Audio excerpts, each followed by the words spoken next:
Today we got a throwback. Shoeware's coming at you with our first impressions on the Under Armour Curry 1 Flotro. We got some new stuff in here.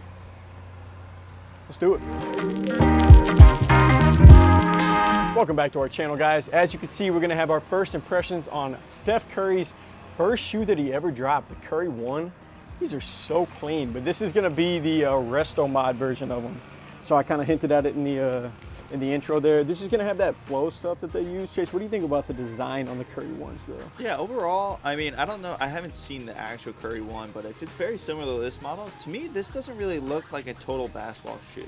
Yeah, I mean, it's basically the same exact model except for the base part here. So the upper is the same. Yeah, I know you were saying that you don't think it looks much like a basketball shoe.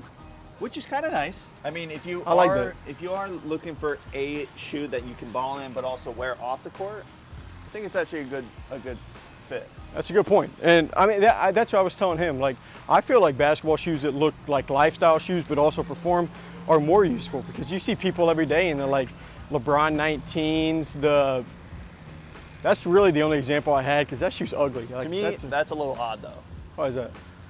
Wearing no, it's odd. Yeah, that's what I'm saying. But I think it makes more sense to wear something that looks more like a basketball shoe. But yeah, these are going to retail for $150, which is going to be actually the same price as the Curry 2 Flotros. This is the second shoe in his line that they've actually gone back and like revamped. But before we get more into that, I'll bring you back over here. What kind of merch are we rocking today? Today we're rocking with some Baller X socks right here, ladies and gentlemen. You know, I brought the shirt to match. We're matching today. Baller X, we have a few different models. So we say that every single first impressions, but feel free to check that out. Links in bio on our website. So back to the shoe. Yeah, these retail for $150. The original, like Curry's main line right now, he's up to the 10s, and those are retailing for $160. So I don't remember what the Curry 2s actually went for. I know it wasn't $150. So with them putting newer stuff in there, they'll jack the price up a little bit, but this is a really clean design. Like, I like the whole setup to the Curry 1 model. I think they look nice, but we're here for the performance, see how they play. All right, so now getting on the court, kind of seeing how these feel for more of the performance side. First off, I'll bring you back down here. What are we thinking about the Curry 1 lows? Low Flotro, got the flow in there.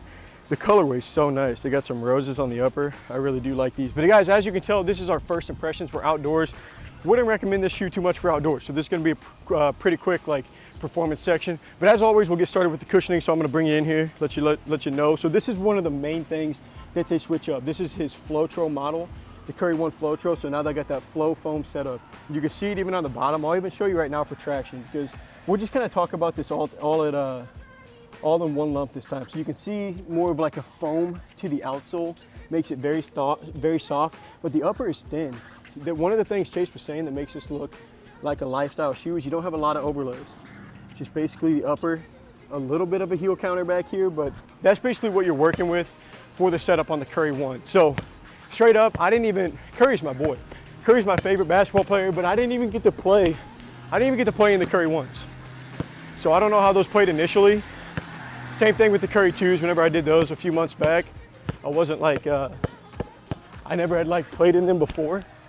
But there we go, now we're making shots. But it was always, I feel like his line didn't make a big change in like comfort until they got more towards like the 7s, 8s, more so the 8s. The 8s were super comfortable. These aren't gonna be on that same tier, but if you play in Curry's line, if you play in Curry's line, something I would like in these two is maybe, aside from the Curry 2 Low Flotro, but not everyone's played in that, these feel pretty similar to like the 10s, honestly, his newest model.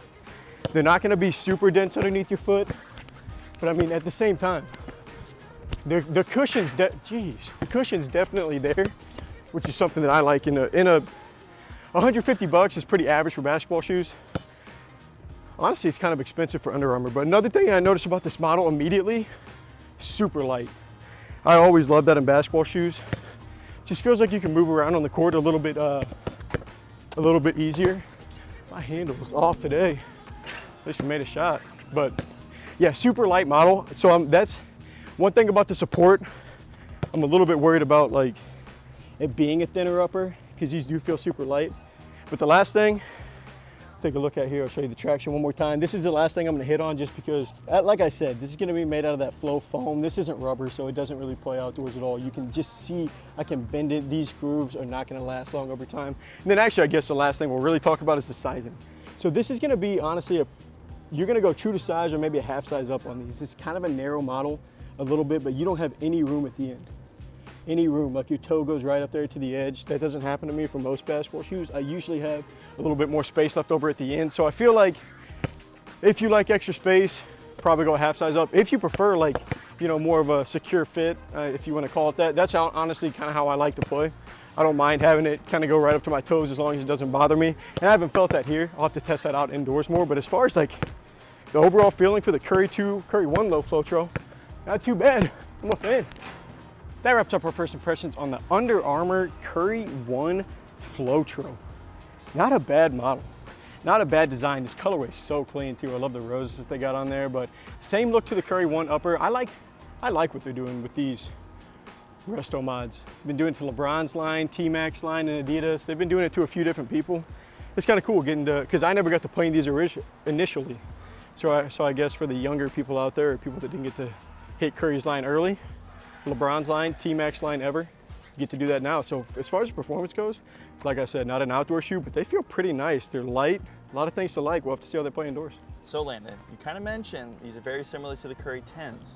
Is it worth it to go from the 10, or should people drop back down to the 1 Flotro? Oh, that's actually a really good question, because the Curry 10 is actually $10 more expensive. These are $150. Has a very similar feel. The upper, I think, is a little more supportive on the Curry 10. I'd have to get my foot back in there to see how the cushion really stacks up, but I feel like it's similar. That's actually a good comp. I might have to break that down a little bit more, because they're gonna be kind of neck and neck. Maybe whatever design you like better. But that's gonna wrap up our first impressions on the Curry 1 Flotro. Till next time, peace.